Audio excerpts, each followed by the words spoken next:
नमस्कार दोस्तों, मैं कैलाश आप सभी का आपके अपने YouTube channel GS with Kailash sir में स्वागत करता हूं।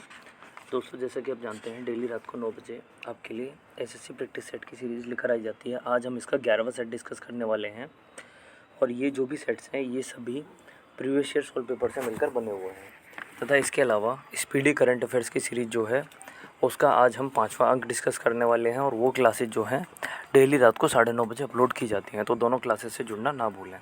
चलिए बढ़ते हैं, आज के सेशन को स्टार्ट करेंगे।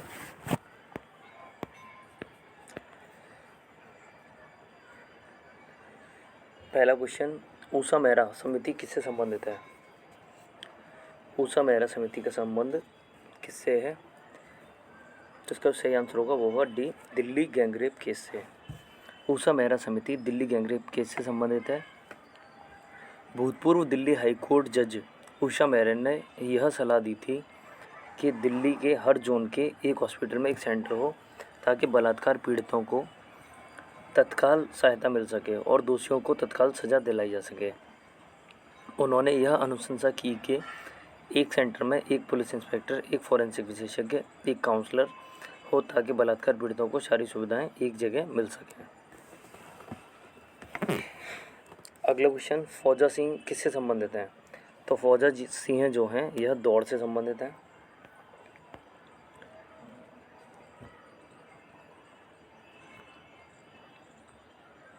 केंद्रीय रिजर्व बैंक के नए दिशा निर्देशों के अनुसार बैंकिंग क्षेत्र में कितने प्रतिशत तक प्रत्यक्ष विदेशी निवेश की छूट दी गई है? तो आप जानते हैं बैंकिंग क्षेत्र को कौन नियमित करता है? तो बैंकिंग क्षेत्र को विनियमित करने का जो अधिकार है वह आरबीआई के पास है।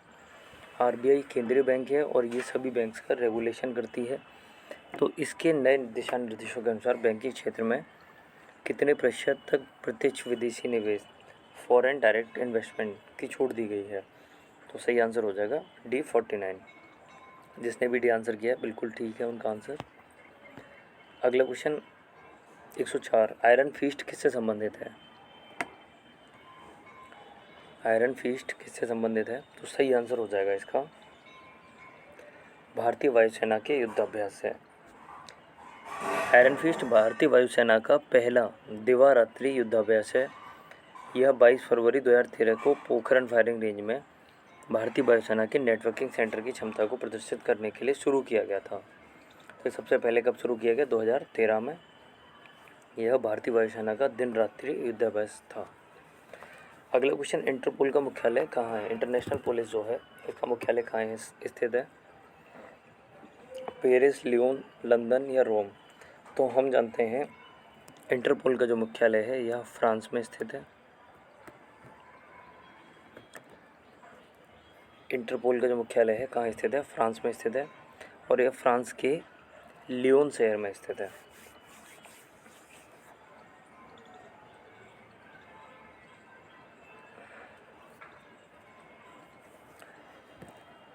देखिए, इंटरपोल का मुख्यालय लियोन फ्रांस में स्थित है। इंटरपोल की स्थापना 1923 में फ्रांस में हुई थी और इसका मुख्यालय पेरिस में था, लेकिन 1986 में आतंकवादी हमले के पश्चात इसका मुख्यालय फ्रांस के लियोन शहर में स्थानांतरित कर दिया गया।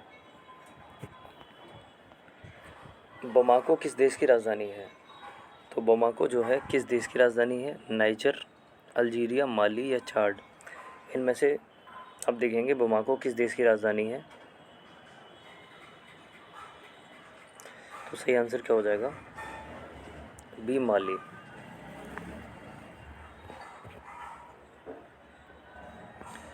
सुंडा जल संधि यानी सुंडा जल डमरू मध्य जो है किस देश से संबंधित है? तो सुंडा जल डमरू मध्य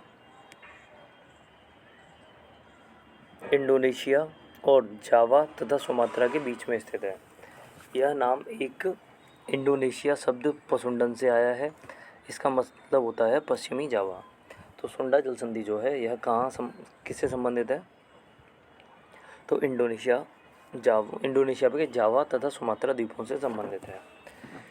देखिए, सुंडा गर्त है यह हिंद महासागर का सबसे गहरा गर्त है, यानी सबसे गहरा स्थान है। अगला क्वेश्चन देखेंगे, एक भारतीय अनुसंधान केंद्र है किस स्थान पर है? तो एक भारतीय अनुसंधान केंद्र है, यह किस स्थान पर है? तो यह अंटार्कटिका में है। आंसर हो जाएगा डी। अंटार्कटिका में भारतीय अनुसंधान अभियान का नाम भारती है। यह अंटार्कटिका में भारत का तीसरा अभियान है। इसके अलावा अन्य 2 अभियान जो हैं दक्षिण गंगोत्री तथा मैत्री थे। दक्षिण गंगोत्री का आजकल उपयोग आपूर्ति बेस के रूप में किया जा रहा है, जबकि मैत्री जो है यह डिस्ट्रॉय हो गया था। तो सही आंसर हो जाएगा अंटार्कटिका में अनुसंधान केंद्र है जिसका नाम है भारती। ओजोन दिवस किस दिन मनाया जाता है? सभी लोग आंसर कर सकते हैं इसका।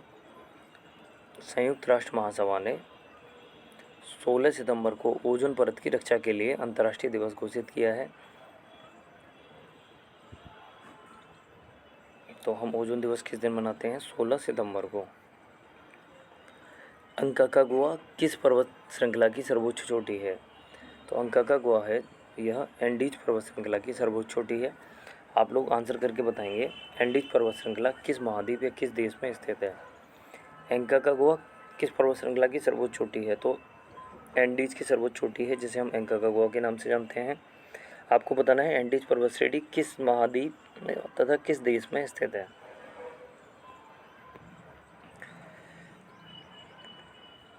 अगला क्वेश्चन, राष्ट्रीय नेचुरोपैथी संस्थान कहाँ स्थित है? राष्ट्रीय नेचुरोपैथी संस्थान कहाँ स्थित है? तो इसका जो आंसर होगा वो हो जाएगा पुणे। राष्ट्रीय नेचुरोपैथी संस्थान जो है यह पुणे में स्थित है। 112वां क्वेश्चन, CNES फ्रांस की अंतरिक्ष एजेंसी है। CNES फ्रांस की अंतरिक्ष एजेंसी है। 112वें क्वेश्चन का आंसर हो जाएगा डी। चलिए, सरल उपग्रह भारत ने किस देश की मदद से बनाया? तो सरल उपग्रह जो है भारत ने फ्रांस की मदद से बनाया था।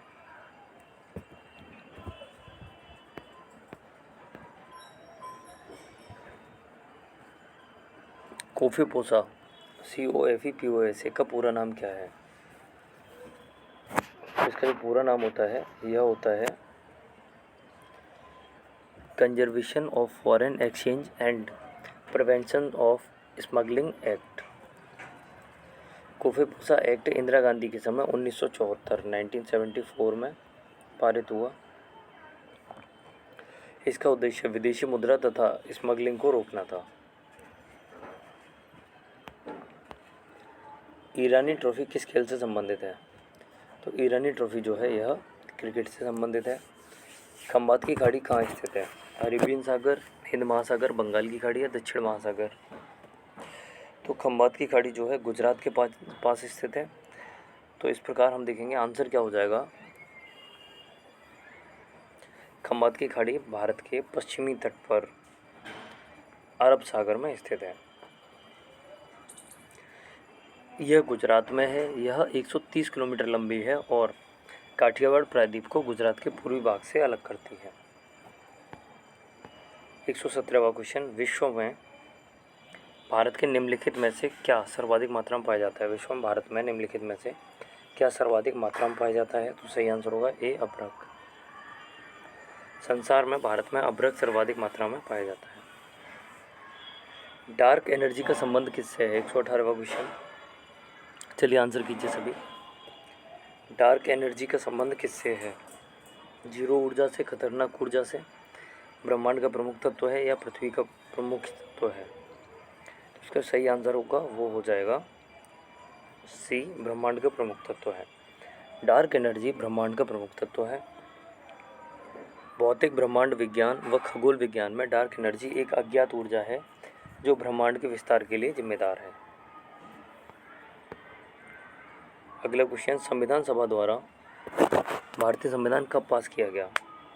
संविधान सभा के द्वारा भारतीय संविधान को कब पारित किया गया? क्वेश्चन पूछ रहा है ये। तो हमारा जो संविधान था यह कब बनकर तैयार हुआ? तो संविधान जो बनकर तैयार हुआ था 26 नवंबर 1949 को बनकर तैयार हुआ। और संविधान लागू कब किया गया अगर ऐसे पूछा जाए तो 26 जनवरी 1950 को संविधान लागू हुआ और इस दिन को हम गणतंत्र दिवस के रूप में मनाते हैं। जबकि संविधान दिवस कब मनाया जाता है तो 26 नवंबर 1949 को संविधान बनकर तैयार हुआ था। इस दिन को हम 26 नवंबर को संविधान दिवस के रूप में मनाते हैं। किस ऑस्ट्रेलियन खिलाड़ी को आईसीसी क्रिकेट के हॉल ऑफ फेम 2013 में शामिल किया गया था? तो ऑस्ट्रेलिया के पेस बॉलर थे ग्लेन मैकग्रा, इन्हें शामिल किया गया था। विदेश नीति विषय किस सूची में आता है? संघ सूची, राज्य सूची, समवर्ती सूची या इनमें से कोई नहीं। तो ऑब्वियस सी बात है, हम जानते हैं विदेश नीति पर कौन बात करता है, केंद्र बात करता है, तो यह किस सूची के अंतर्गत आ जाएगा? संघ सूची के अंतर्गत। भारत की विदेश नीति जो है, इससे संबंधित आर्टिकल 51 है। मुख्य चुनाव आयुक्त किसके द्वारा नियुक्त किए जाते हैं? मुख्य चुनाव आयुक्त जो हैं यह किसके द्वारा नियुक्त किए जाते हैं? तो 122वें क्वेश्चन का आंसर हो जाएगा आपका ए, भारत के राष्ट्रपति के द्वारा। और वर्तमान में देखा जाए तो 25वें मुख्य चुनाव आयुक्त जो हैं, 25वें मुख्य चुनाव आयुक्त जो हैं कौन हैं? राजीव कुमार।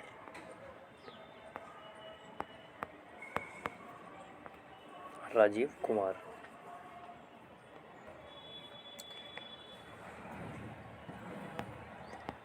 भारत में पहली बार कब राष्ट्रीय आपातकाल घोषित किया गया? 123वां क्वेश्चन, भारत में कब पहली बार राष्ट्रीय आपातकाल घोषित किया गया? आंसर होगा बी, 1962 में। भारत में पहली बार राष्ट्रीय आपातकाल 1962 में लगाया गया। स्वतंत्र भारतीय इतिहास में 3 बार राष्ट्रीय आपातकाल लगाया गया है।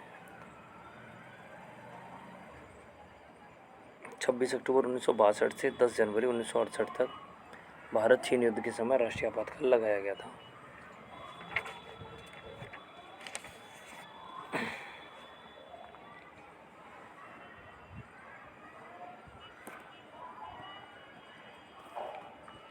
अगला क्वेश्चन,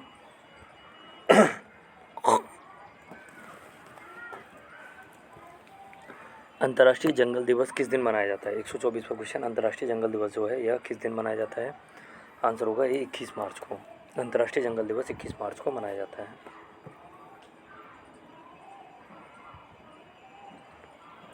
यदि बैरोमीटर की रीडिंग अचानक से नीचे चली जाए तो किस प्रकार के मौसम की संभावना होगी? देखिए, बैरोमीटर से वायुदाब मापा जाता है। बैरोमीटर की रीडिंग अचानक नीचे चली जाती है तो यह प्रतीक होता है कि अत्यधिक तूफानी मौसम आने की संभावना है। वह गैस जो कोल्ड स्टोरेज में ठंडा करने के लिए इस्तेमाल की जाती है, कौन सी गैस है? क्लोरीन, अमोनिया, कार्बन डाइऑक्साइड या हाइड्रोजन? तो सही आंसर होगा सी, अमोनिया। अमोनिया गैस का प्रयोग कोल्ड स्टोरेज में रेफ्रिजरेटर के लिए किया जाता है। सौर किरणों को कौन सा अंग सोलर कुकर को गर्म करता है? सौर किरणों का कौन सा अंग जो है सोलर कुकर को गर्म करता है? अवरक्त किरण, कॉस्मिक किरण, अल्ट्रावायलेट किरण है, इनमें से कोई नहीं। तो सही आंसर हो जाएगा अवरक्त किरण। सौर ऊर्जा के अल्ट्रावायलेट यानी पराबैंगनी किरणों से खाना पकाया जाता है। सोलर कुकर पराबैंगनी किरणों को अपने अंदर आने देती है और उन्हें अवरक्त किरणों में बदल देती है, जो बाहर नहीं जा सकती हैं। अवरक्त किरणों में पानी, वसा, प्रोटीन आदि खाद्य तत्वों के अणुओं को गर्म करने के लिए उचित मात्रा में ऊर्जा होती है। 128वां क्वेश्चन देखेंगे, ओंगे जो एक जनजातीय समूह है, ओंगे वर्तमान में विलुप्ति के कगार पर है, यह किस स्थान पर है? तो यह अंडमान द्वीप। ओंगे अंडमान द्वीप समूह की एक जनजाति है जो विलुप्ति के कगार पर है। निम्नलिखित में से कौन प्रचुर लोहे का स्रोत है? 129वां क्वेश्चन देखेंगे, निम्नलिखित में से कौन प्रचुर लोहे का स्रोत होता है? आंसर हो जाएगा डी, हरा साग। हरा साग प्रचुर लोहे का स्रोत है, अर्थात इसमें आयरन की मात्रा अधिक पाई जाती है। हरी सब्जियों में आयरन अधिक मात्रा में पाया जाता है। संसार में निम्नलिखित में से कौन चाय का सबसे बड़ा उत्पादक है? आंसर हो जाएगा चीन। चीन विश्व में चाय का सबसे बड़ा उत्पादक है। भारत दूसरा सबसे बड़ा उत्पादक है। इसके बाद केनिया, श्रीलंका व तुर्की देश आते हैं। इच्छा मृत्यु को वैधानिक मान्यता देने वाला प्रथम देश कौन है? तो आंसर हो जाएगा नीदरलैंड। इच्छा मृत्यु को वैधानिक मान्यता देने वाला प्रथम देश नीदरलैंड है। इच्छा मृत्यु दर्द व कष्ट से मुक्ति दिलाने के लिए जानबूझकर दवाओं के द्वारा जीवन को खत्म कर दिया जाता है। निम्नलिखित में से कौन आनुवंशिक परिवर्तित फसल है? आंसर होगा ए कॉटन या कपास।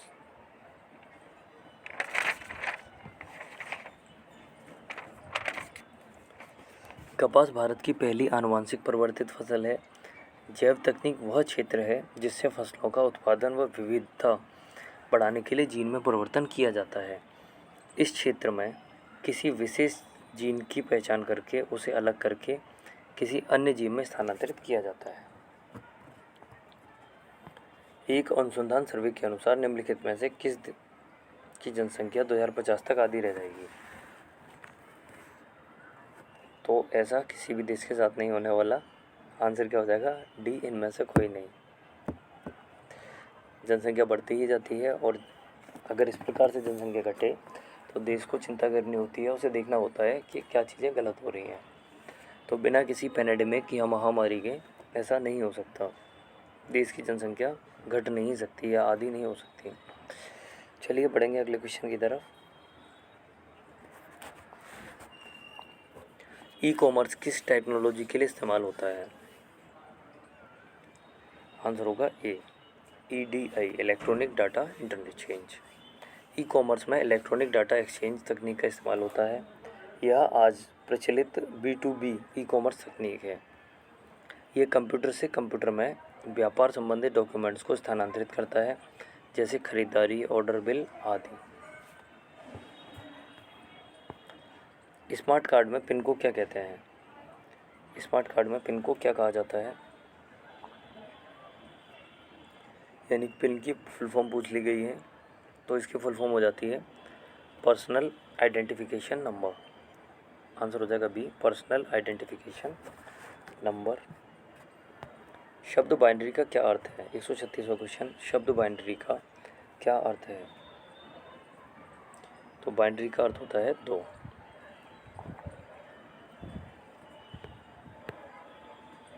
निम्नलिखित में से कौन बायोमेट्रिक पहचान में शामिल नहीं है? उंगलियों और हथेलियों से प्रिंट, आवाज़ और आँख की रेटिना का प्रिंट, DNA की पहचान या उपयुक्त सभी। तो 137वें क्वेश्चन का आंसर हो जाएगा सी, DNA की पहचान बायोमेट्रिक में शामिल नहीं है। देखिए, बायोमेट्रिक पहचान में शारीरिक पहचानों का व्यक्तिगत पहचान का आधार बनाता है।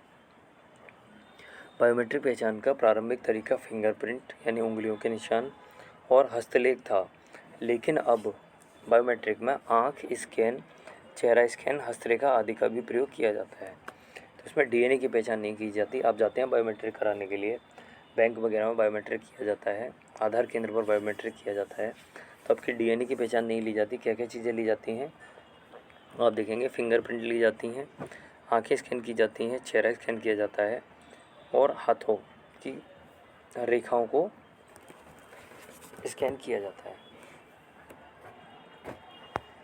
कंप्यूटर सिस्टम में कंपाइलर क्या होता है? तो कंप्यूटर सिस्टम में कंपाइलर जो है यह सिस्टम सॉफ्टवेयर होता है।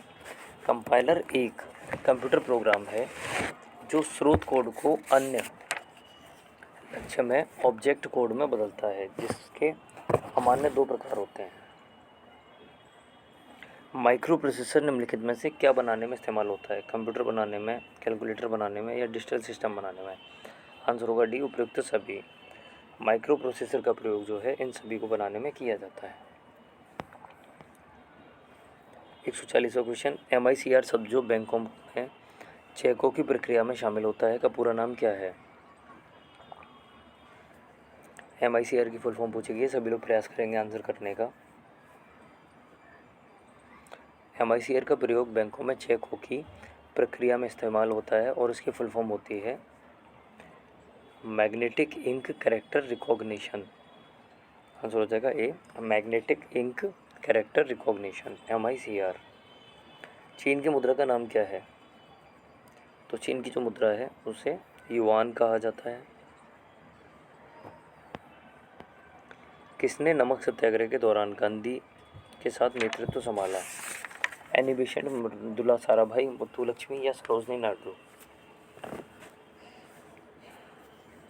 142वां क्वेश्चन आप लोगों के सामने, आंसर क्या हो जाएगा 1930 में हुए नमक सत्याग्रह, जिसके बाद में सविनय अवज्ञा आंदोलन शुरू हुआ था 1930 में ही।